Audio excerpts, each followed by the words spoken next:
বেণী মাধব তোমার বাড়ি যাব। বেণী মাধব তুমি কি আর আমার কথা ভাবো?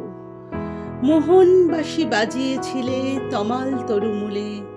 আমি তখন মালতী স্কুলে ডেস্কে বসে অঙ্ক করি, ছোট্ট ক্লাস ঘর, বাইরে দিদিমণির পাশে দিদিমণির বর।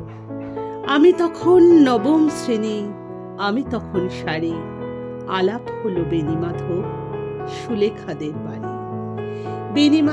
বেণী মাধব লেখাপড়ায় ভালো, শহর থেকে বেড়াতে এলে আমার রং কালো।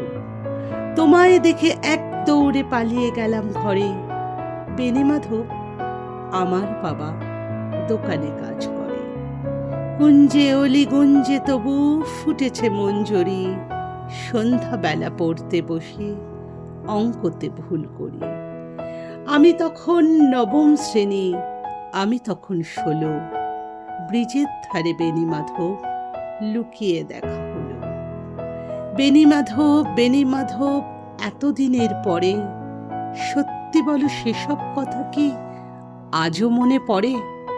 সেসব কথা বলেছ কি তুমি তোমার প্রেমিকাকে?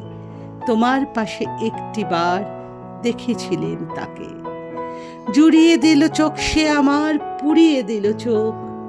ঘরে ফিরে বলেছিলেন ওদের ভালো হোক।